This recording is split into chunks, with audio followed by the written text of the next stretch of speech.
Vamos a dar comienzo entonces a la tercera parte de esta serie que hemos denominado Cristianismo según Cristo, basado en la carta del apóstol Pablo, la epístola del apóstol Pablo a Tito, donde vamos bastante despacio.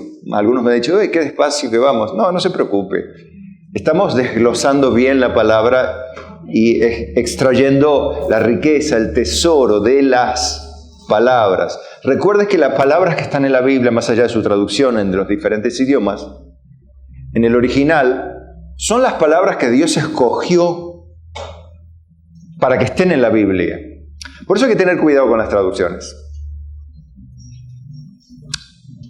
La mayoría están todas bien, pero hay algunas que ya derivan en otras cosas, que intentan ser un comentario, medio traducción, media rara. Bueno, la Reina Valera es una traducción, como ustedes saben, muy fiel. Puede necesitar alguna otra para comprender más profundamente las ideas y ayudarse con un diccionario. Está bien, no hay problema. ¿Por qué? Porque todo este material que tenemos hoy, en aquel tiempo no estaba, pero estaba en la persona de Pablo, en la persona de los apóstoles. Pablo, y lo que Pablo sabía de Cristo, se lo reveló Cristo directamente, y él era el único, junto con los otros 11, autorizado de establecer lo que se denomina en la Biblia la doctrina de los apóstoles. Y él es el conocimiento, no él, sino el conocimiento que él tenía y la revelación que él tenía de Dios, era o es el fundamento de la iglesia. Es un fundamento que ya está puesto y nadie puede poner otro. La doctrina de los apóstoles y Cristo mismo, la piedra angular, sobre ese fundamento se edifica la iglesia, o sea, nosotros y nuestros hermanos que nos antecedieron y nuestros hermanos que luego seguirán después de nosotros, ya desde los jóvenes que están presentes hoy, y si Dios no viene, y si Dios les concede vida, e hijos, tendrán hijos y nietos a su vez, hasta el día que Cristo venga. Y serán discípulos de discípulos de discípulos, transmitiendo la misma doctrina de los apóstoles. La idea es que sea hecho con fidelidad, y esta carta que estamos desarrollando, andábamos por el verso 7, la otra vez terminamos de desarrollar un poquito empezamos a desarrollar el verso 7, en realidad, 2 palabras, pero hacemos un breve repasito para entrar en contexto, entrar en tema. Recuerde que Tito era un hombre que Pablo denominó como un verdadero hijo en la común fe, en la fe de los creyentes, en la única fe genuina, verdadera y eterna, o sea, en el estilo de vida bíblico, divino, revelado para los hombres, según la voluntad de Dios. Esa era la forma en que Dios quería que el cristianismo se haga y lo manifiesta a través de los apóstoles a través de las Escrituras son a nosotros Dios mismo en palabras, y que a través del Espíritu logramos comprender con su propia ayuda. Sin la ayuda de Dios no es posible internalizar y mucho menos aplicar de todo corazón lo que leemos. Insisto, aplicar de todo corazón lo que leemos, aprendemos y entendemos. Necesitamos a Cristo, necesitamos ser de Cristo en primer lugar, y en segundo lugar necesitamos la ayuda de Cristo para llevar a la práctica lo que entendemos es la verdad de Dios y lo que interpretamos correctamente. Recuerde que no es cuestión de interpretar solamente, y aquí viene el punto. Pablo no necesitaba interpretar la Biblia porque él mismo la llevaba adentro y él la enseñaba. No había Nuevo Testamento, el Testamento se estaba viviendo para luego escribirse, por así decirlo. Pablo lo escribía. Hoy ya estamos a casi 2000 años de ese tiempo. Entonces necesitamos de alguna manera las herramientas que Dios nos da, eruditos, hombres eruditos en temas técnicos propios de los escritos antiguos, las copias, las herramientas que tenemos, herramientas que están hoy inclusive a la mano de todos, un texto interlineal entre el español y el griego, por ejemplo, para que uno mismo, si aprende a manejar esas herramientas, no necesita saber griego. Yo no sé griego, pero por lo menos podemos, con esas herramientas que Dios nos da a todos, podemos ir más profundo y tener una interpretación cabal, correcta de lo que la Escritura dice. Hay demasiada gente divagando en falsas interpretaciones, y el hecho de que tenga sinceridad y buena voluntad, pero con ello ignorancia o error, no le beneficia. No te beneficia estar convencido de algo que está mal. La idea es hacer una interpretación correcta de las Escrituras. Tito era un hombre que tenía muy claro las doctrinas bíblicas, pero había mucha gente que no.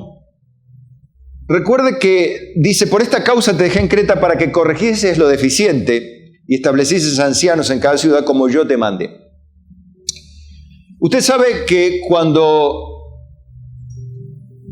desciende el poder del Espíritu Santo, se manifiestan las lenguas en diversos idiomas comprensibles. Recuerden que cuando viene el día de Pentecostés, hablaban las personas sobre quienes vino el Espíritu Santo en otros idiomas que nunca habían estudiado, y había, entre los cuales había cretenses también allí, como en otras persecuciones, como la persecución de Esteban, también había cretenses de la isla de Creta, obviamente, donde después de todas esas experiencias, y años después, fueron a Creta, volvieron a Creta, y había gente que practicaba el cristianismo, pero de manera deficiente, con interpretaciones no dirigidas por alguien. Interpretaban mal lo que habían visto, lo que habían escuchado, lo que vieron por allí, no tenían Biblia. Entonces era bastante esperable que en la isla de Creta hubiese gente que estuviese practicando un cristianismo deficiente.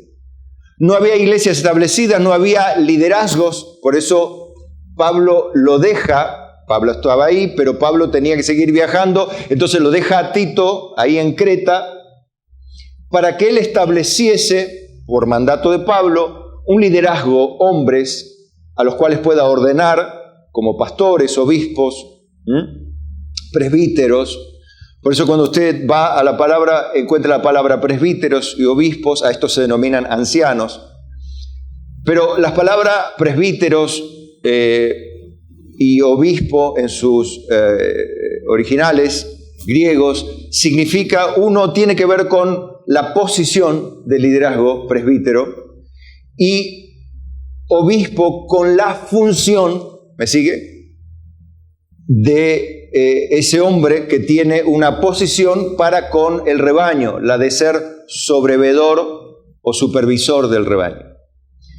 Bueno, de esta manera entonces Pablo le encarga la tarea de terminar la tarea a Tito de corregir todo lo que no está funcionando como Dios lo diseñó como iglesia, corregir fundamentalmente el error doctrinal y también deshacerse de los que estaban infiltrados en medio de la confusión como falsos maestros, como los hay continuamente, deformando las doctrinas. Hoy seguiremos viendo, y mucho más, la maldad se multiplicará, usted sabe, lamentablemente, quizá baje en algún momento, haya menos agresividad, ojalá, pero vemos que crece la violencia doméstica, la violencia verbal, la violencia en el tránsito, la violencia en los medios de comunicación, de manera verbal y hasta de manera física también,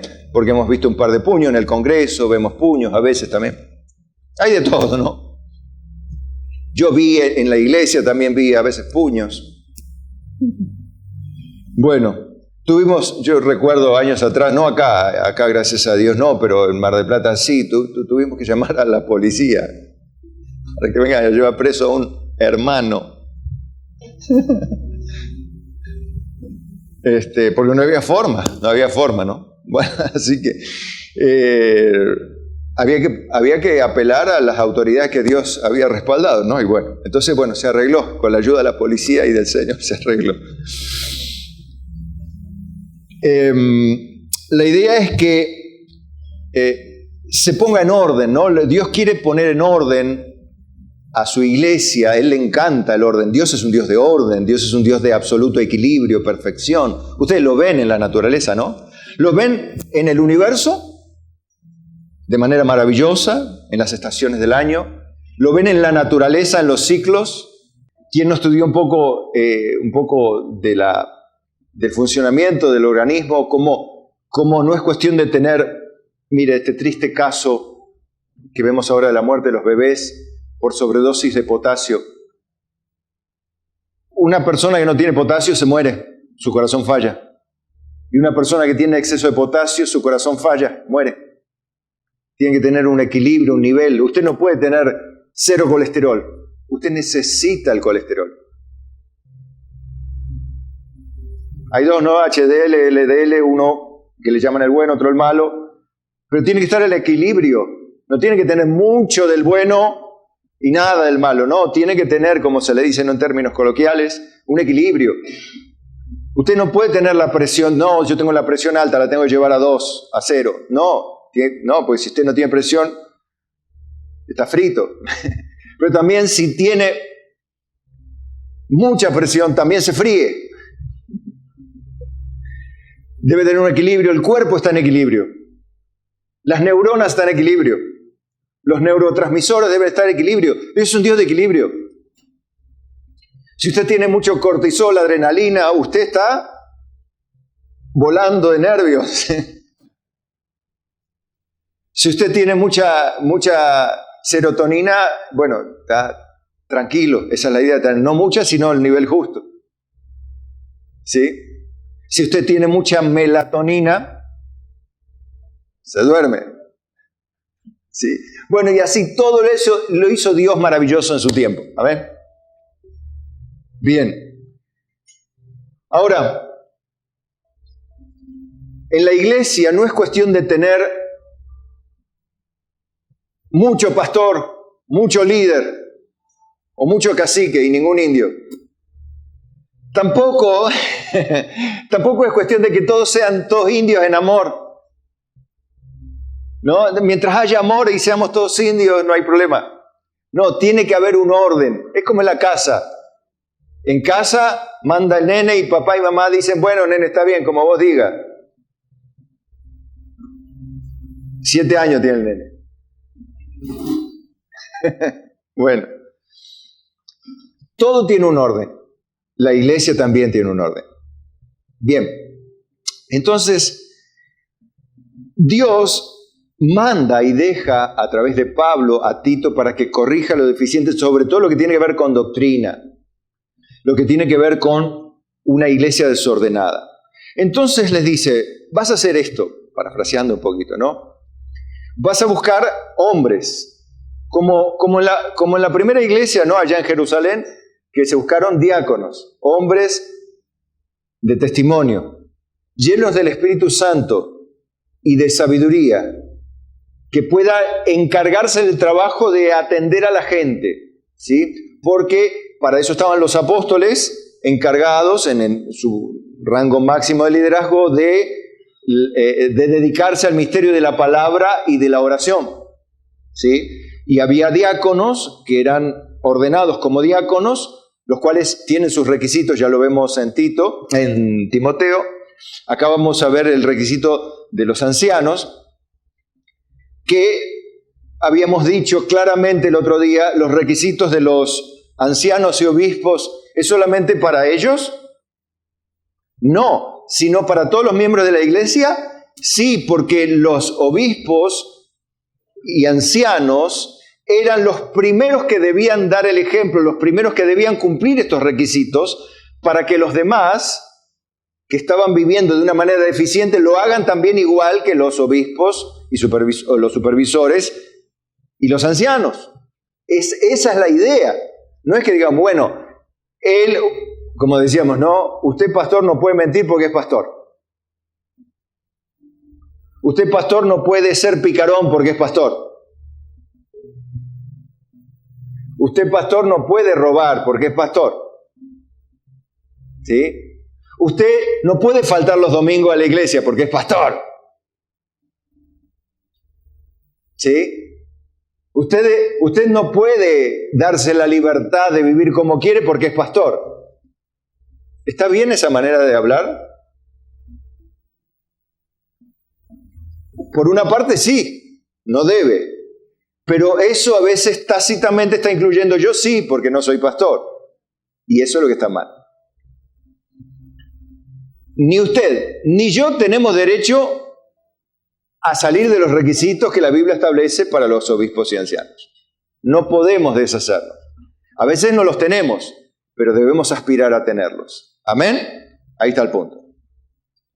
Bien, habíamos dicho que el que fue irreprensible, que no tenía un pecado al cual se le podía apuntar y marcar que practicaba de manera constante, habíamos dicho que todos nos equivocamos, que sea marido para su mujer, ese era el concepto que habíamos traído, que sea un hombre para su mujer, así como la mujer debe ser para su marido.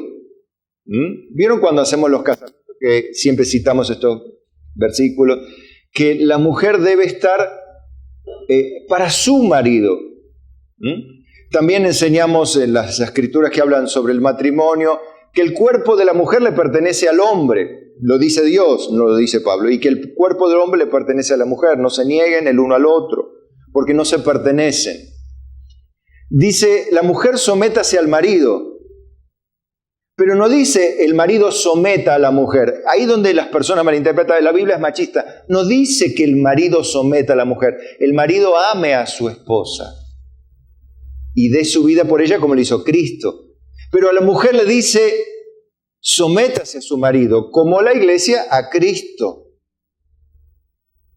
Y ame a su marido y sea ayuda especial de su marido. Esto no quiere decir que no piense, que no converse, que no decidan juntos, que no elaboren planes juntos. No tiene que ver con eso.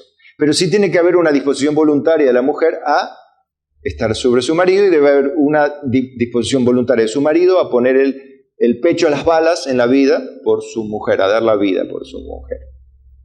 Y esto en amor, no por un compromiso político o por simplemente, bueno, ya nos casamos, ya está. Aguantaremos así hasta que Cristo venga.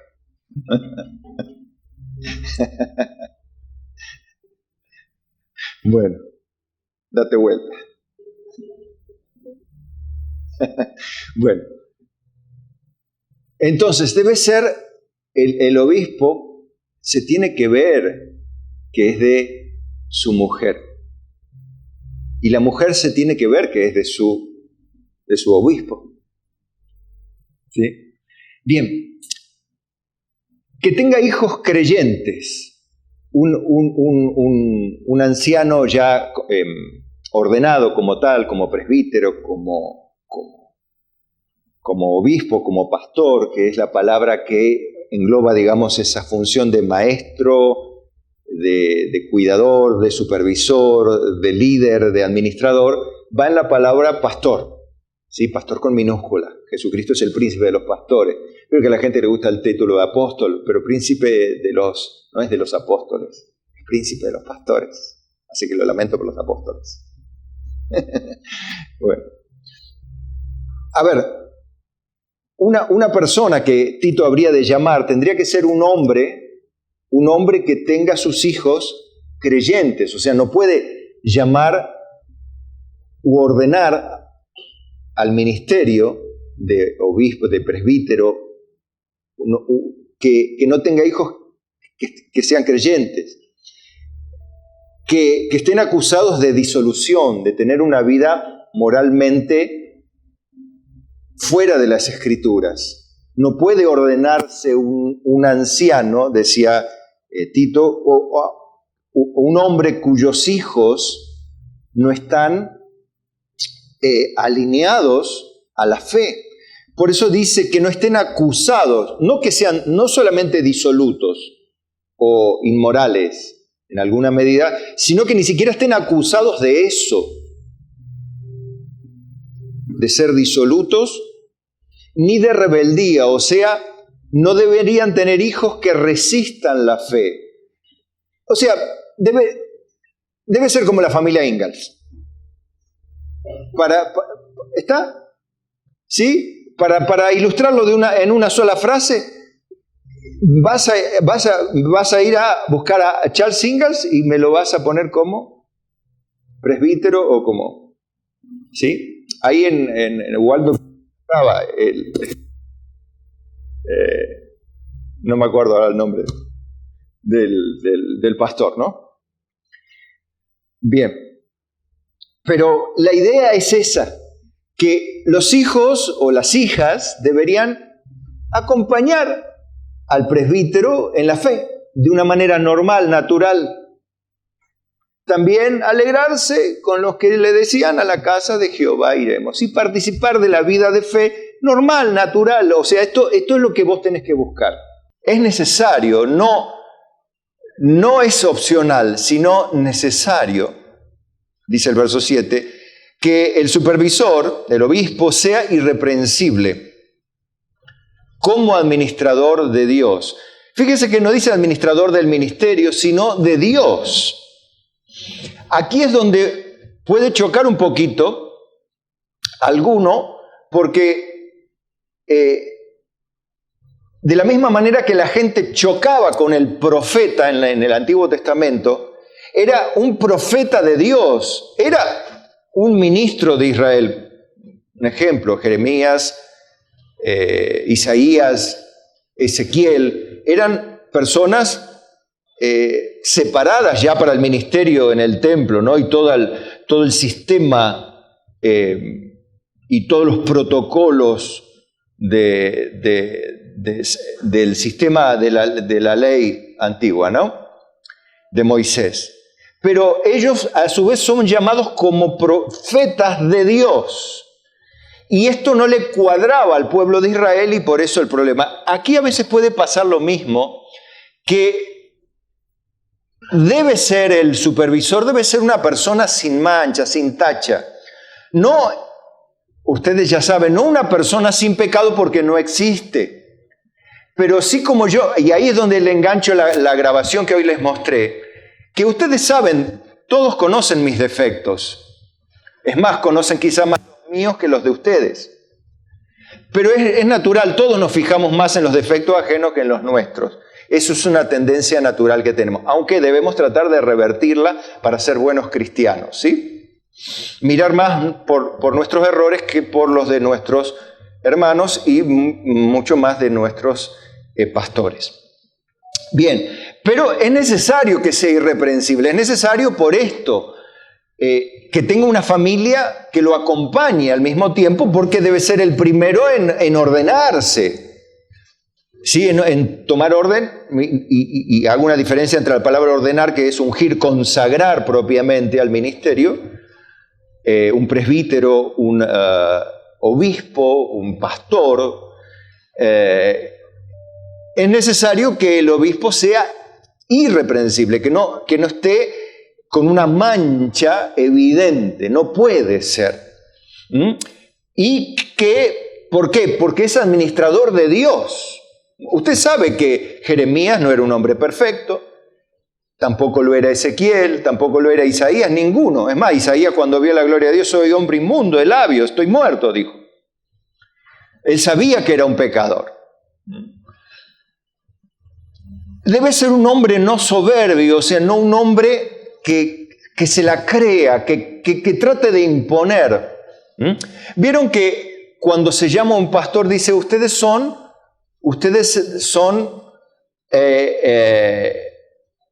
no señores de la grey, no señoreen sobre la grey, no se ensoberbezcan sobre ella, sino sean ejemplos de la grey. Entonces esto dice, bueno, yo tampoco debo ensoberbecerme sobre mi grupo, ni tampoco debo adueñarme de mi grupo. Cuidado con eso, amados hermanos. Muchas veces a mí me vinieron a reclamar, decirle a tu gente como si yo le pudiese a usted cambiar la conducta, como si yo fuese el dueño de su vida. Incrédulos. Yo no puedo cambiarle a usted porque no soy el Señor suyo. Cristo es su Señor si usted le ha dado su vida. Pero yo soy el administrador, el mayordomo de la viña. A mí me toca, o nos toca a los ancianos, no voy a ponerme yo, digamos, sino a los ancianos les tocaba ser administradores de las cosas de Dios, de la iglesia de Dios. Y un administrador tiene que administrar, poner bien, hacer rendir, funcionar. Por eso hicimos un sistema entre todos, colaborando, opinando, orando y buscando. Dios nos da un sistema para organizarnos un poco mejor, para edificar bien la casa.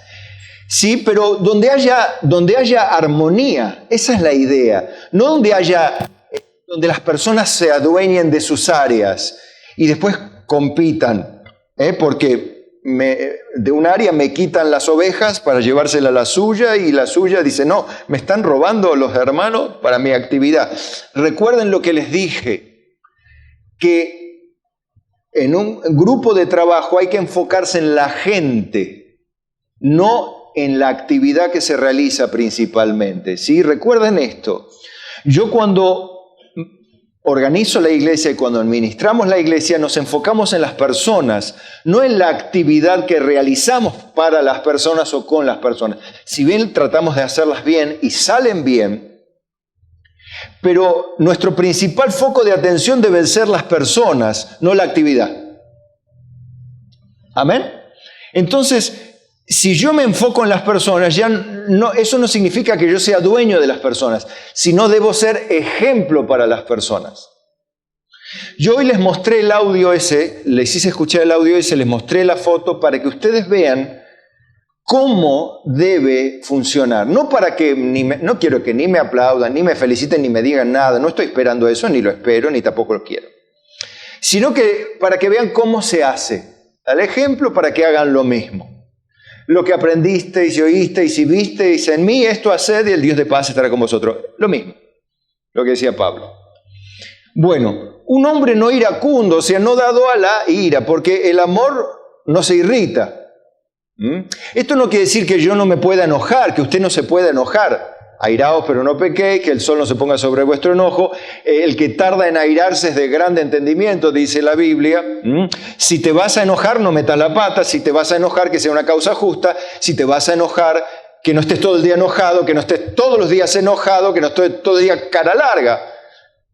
¿Sí? Sino que seas una persona que controla o encarrila las emociones. ¿Escucharon el mensaje? ¿Qué hacemos con las emociones?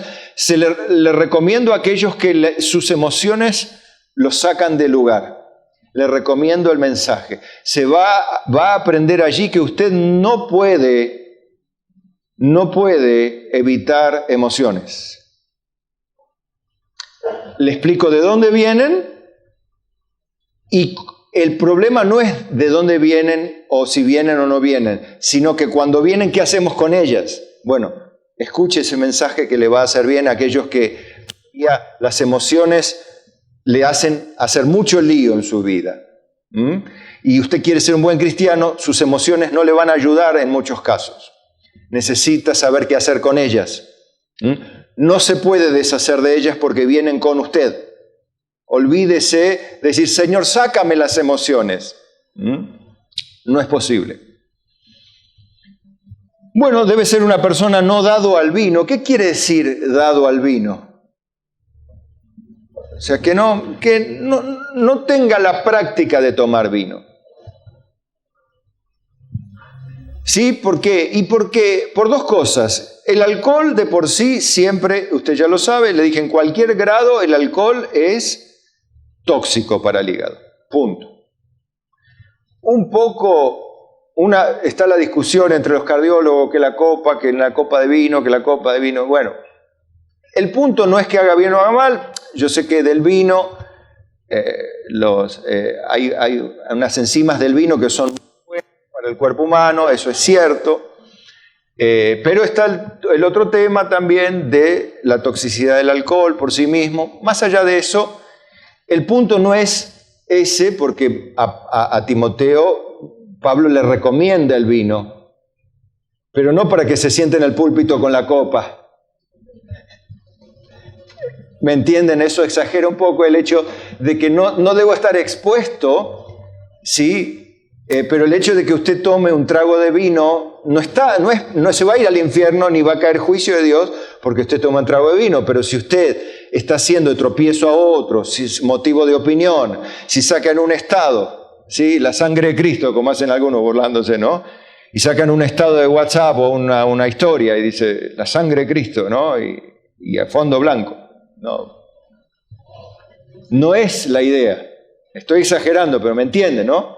Debe ser un hombre que el vino esté lejos. No está mal si toma, pero el vino debe estar lejos de su estilo de vida. ¿Está? Preferible, si va a ser de tropiezo a alguien, no tome. ¿Sí? Tampoco, bueno, tomo coca. No, tome agua. No, estamos lo mismo, hace el mismo daño otra vez, mucha azúcar. Sí, pero le sacaron. Igual hace mal. Bueno, tomo, qué sé yo, otra gaseosa también. Bueno, no pendenciero. No debe ser una persona peleadora. Creo que hay personas que no pueden estar sin discutir. Se levantan peleando y se acuestan peleando. Usted no puede ser una persona que se acueste y se levante peleando, que viva peleando con el vecino, peleando con el carnicero porque le dejó más grasa que la que tenía, peleando con la vecina que le tira la hoja, peleando con el proveedor, peleando con el que le da... No puedes vivir así, peleando con el marido, se escuchan los gritos de adentro, de afuera, con los nenes. Un grito hace bien ponerme en vereda. A mí todos los días me ponen en vereda.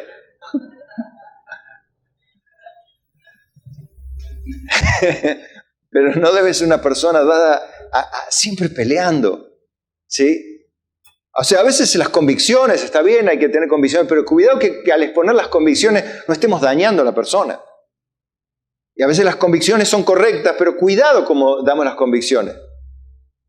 O sea, porque yo sé que Cristo es mi Salvador y vos sos una basura. Estoy exagerando, ¿no? Siempre. Bien.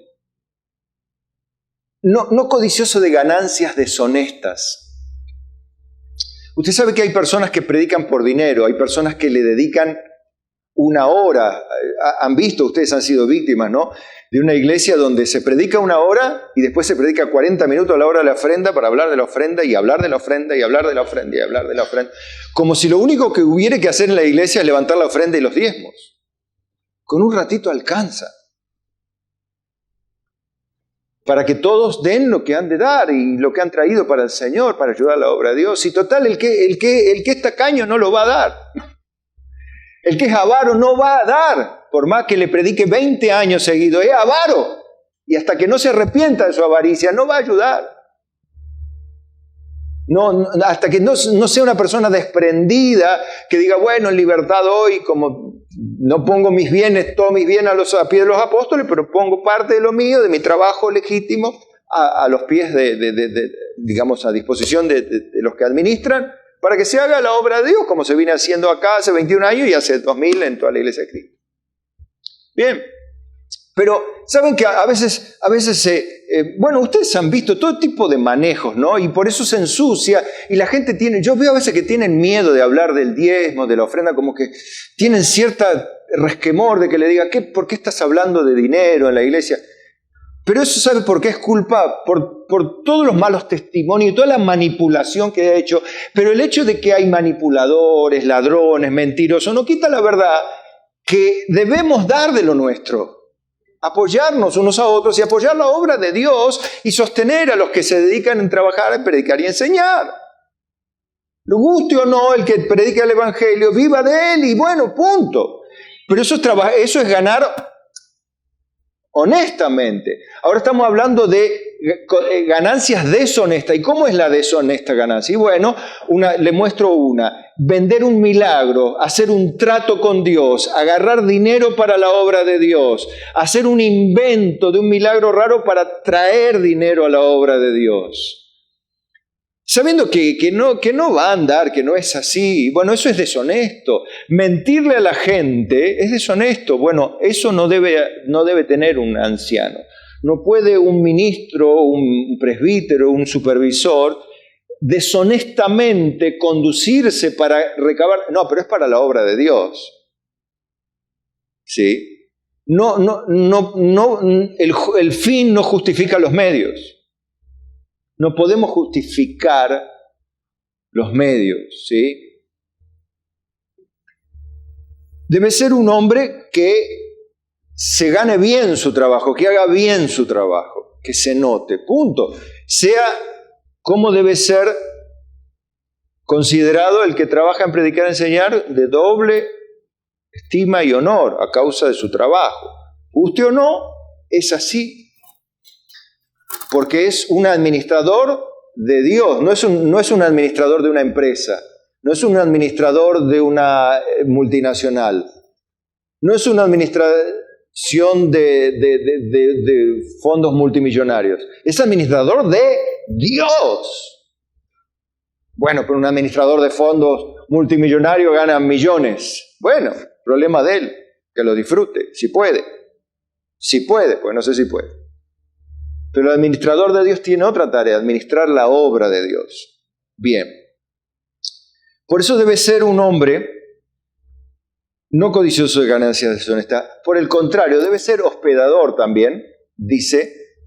Hospedador, ¿qué quiere decir? Un hombre que recibe a la gente, que acepta a la gente. En este caso, recuerde que era muy común en esa época el predicador itinerante. Y era muy común que los que se dedicaban a recibir a estos hombres que salían por la fe y no recibían nada, en muchos casos, como dice en una de las epístolas de Juan, las cortitas, habla de que reciben sin conocerlo a hombres que salieron por la fe a predicar el evangelio y que viven de lo que les den. Entonces, debe ser una persona hospedadora, amante de lo bueno, amante de todo lo que es bueno. No ser una persona que dice, ¿cómo le gusta lo malo? Hay personas que, acá es muy amplio el concepto, ¿no? Pero debe ser, pero no solamente que le guste lo bueno, sino amante de lo bueno, de las cosas bien. Para decirlo en otras palabras también, no debe ser un hombre que ame la mediocridad. Vieron que hay personas que aman la mediocridad, aman las cosas así nomás. Tampoco debe ser un amante del perfeccionismo, eso está mal. La Biblia, inclusive en Eclesiastés, habla de por qué vas a destruirte, hablando del perfeccionismo, no te destruyas a ti mismo, ¿no? Pero debe ser amante de lo bueno, de las cosas buenas, de las cosas que se hacen bien, de lo que es saludable, de lo que es bueno, de un buen estilo de vida, de una buena manera de hablar, de una buena manera de relacionarse, de una buena manera de trabajar. Eso es bueno, de una manera de conducirse. Y uno trata de mostrarles, a pesar de ser un pecador, redimido, imperfecto, tratar de mostrar que se puede. Y ya hoy les mostré que se puede, y siempre se puede con la ayuda del Señor. Una persona sobria. ¿Qué es una persona sobria? Que no está pasada de alcohol solamente. Que no viene a la iglesia con la nariz colorada. Porque si vino con la nariz colorada es porque está pasado del casamiento de anoche. No, debe ser una persona que toma en serio la obra de Dios. Esto no quiere decir que no sea alegre, porque sobriedad no quiere decir estar amargado. Bueno, quizá usted me puede hablar de solemnidad. Depende cómo lo vea, ¿no? Si lo tomamos en serio, porque a veces podemos ser muy solemnes, pero ser los primeros de los hipócritas. Entonces, cuidado con el exceso de solemnidad,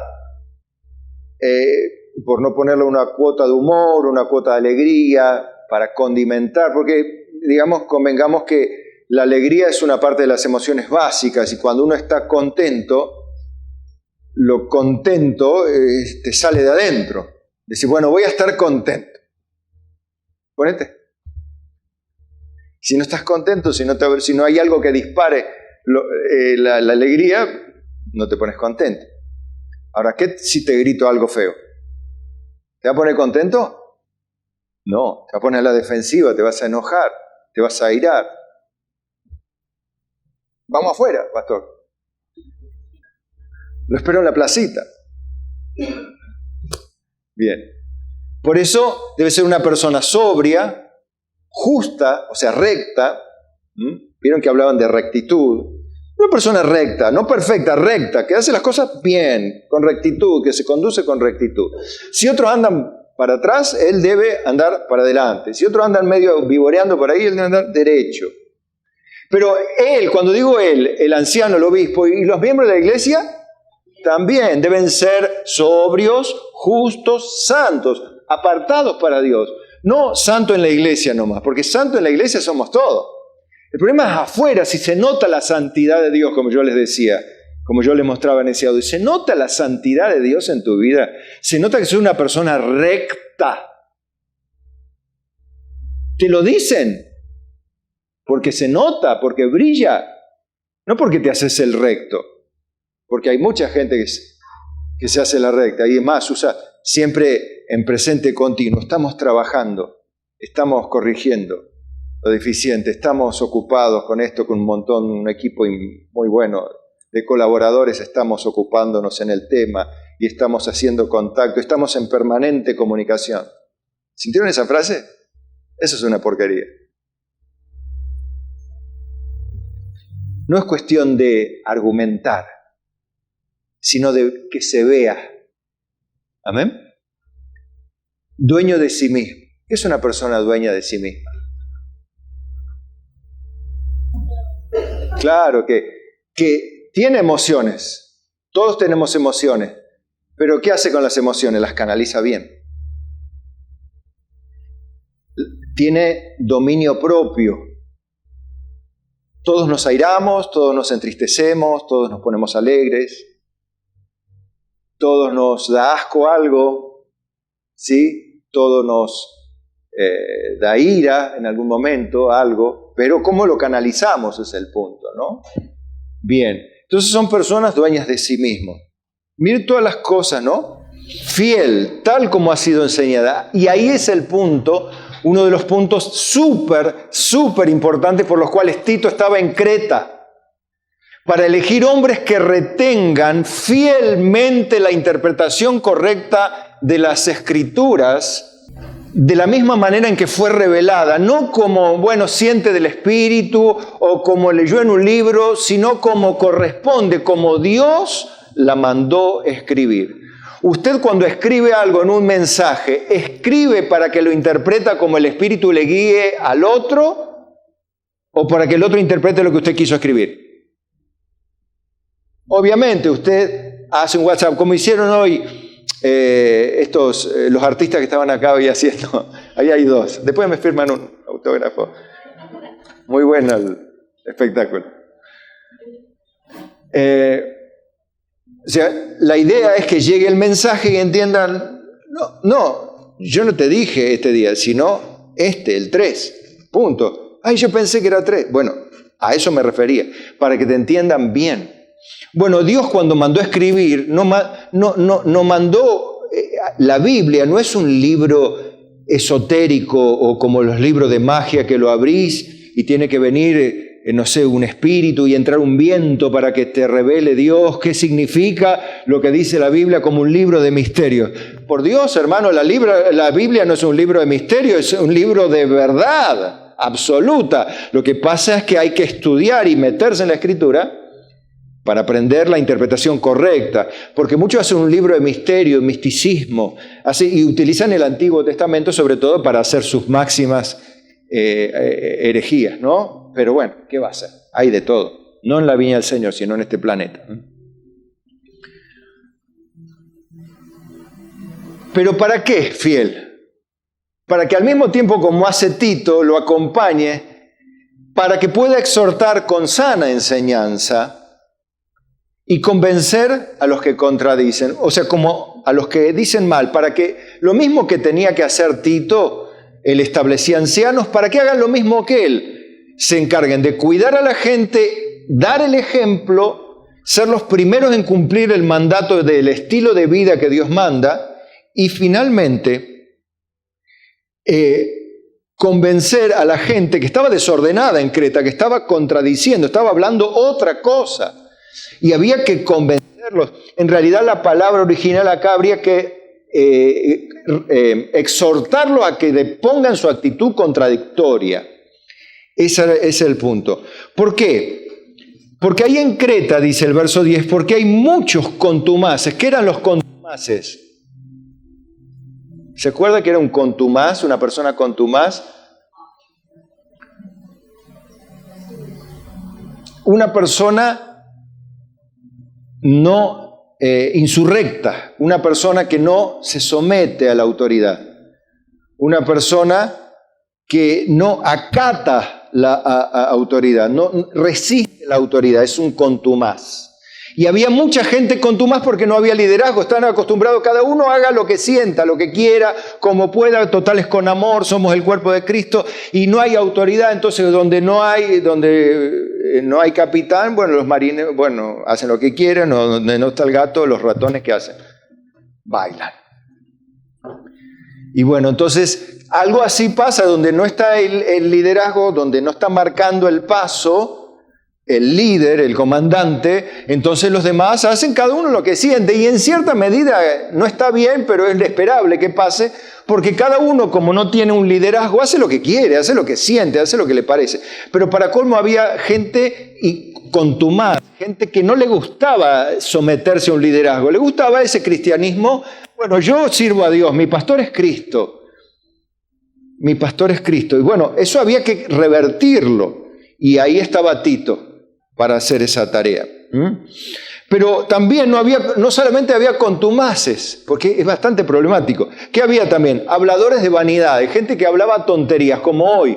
¿Cómo hacemos hoy? ¿Sabe el combate que yo tengo, como usted seguramente tiene con muchos hermanos, cuando hay tantos habladores de vanidades? ¿Dónde? ¿En Creta?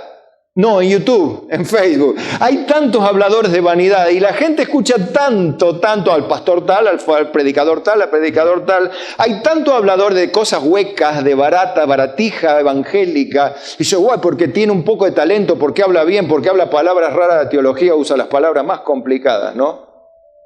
De la teología, usa términos así y encima trae términos hebreos y términos judíos, ¿no? Y los mete ahí, y entonces uno queda, ¿cómo sabe? Este es un pastorazo. A ver, a escucharlo. Y capaz está hablando vanidades, lo único que está haciendo cosas huecas.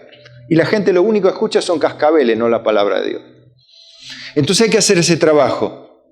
Y engañadores también para colmo. Mayormente los de la circuncisión, también estaban prendidos los legalistas, ¿no? A los cuales es preciso, no solamente opcional, sino que es preciso tapar la boca. Miren la frase que usa Dios acá. ¿Qué hay que hacer? Tapar la boca. ¿Qué le sugiere la palabra tapar la boca? Hacerlo que se calle directamente. ¿Pero cómo? ¿De un puñetazo, bajarle un diente? Exactamente, con fundamentos, con argumentos bíblicos, con verdades, con demostración del conocimiento y, cuidado, con una conducta coherente a lo que se enseña. Porque habladores hay muchos. Ahora, que los que hablan vivan lo que hablan es otra cosa. Bueno, eso había mucho en Creta. Mayormente los de la circuncisión, a los cuales es preciso tapar la boca, que trastornan casas enteras. Y es típico, vos metés el veneno en una casa y se contaminan todo. Por eso cierro con esto, gente querida, papás, miren esto, escuchen esto, los papás.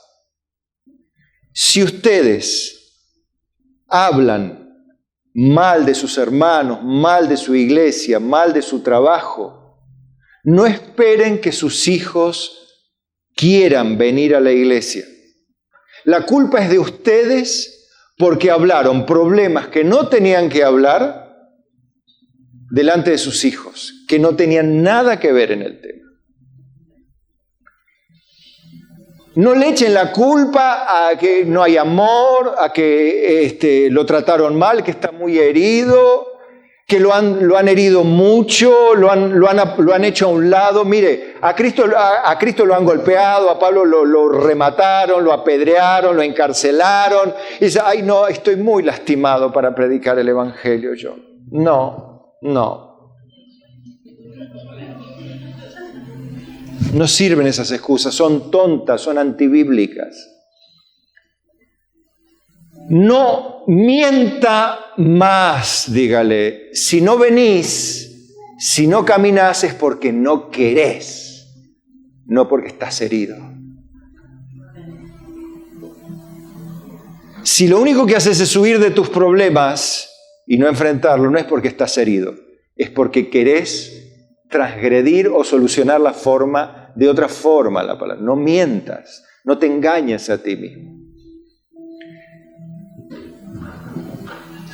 Si vos trastornás la cabeza de papá, o el diablo trastorna la cabeza de papá, papá va a trastornar la cabeza de mamá, mamá y papá van a trastornar la cabeza de los hijos, y después van a ser los 5 trastornados que no van a querer saber más nada de la iglesia. Porque se contamina la amargura en la casa, porque las personas tienen confianza entre sí. ¿Amén? ¿Se da cuenta cómo tenemos que ser ejemplo en conducta, amor, palabra, espíritu, fe, pureza?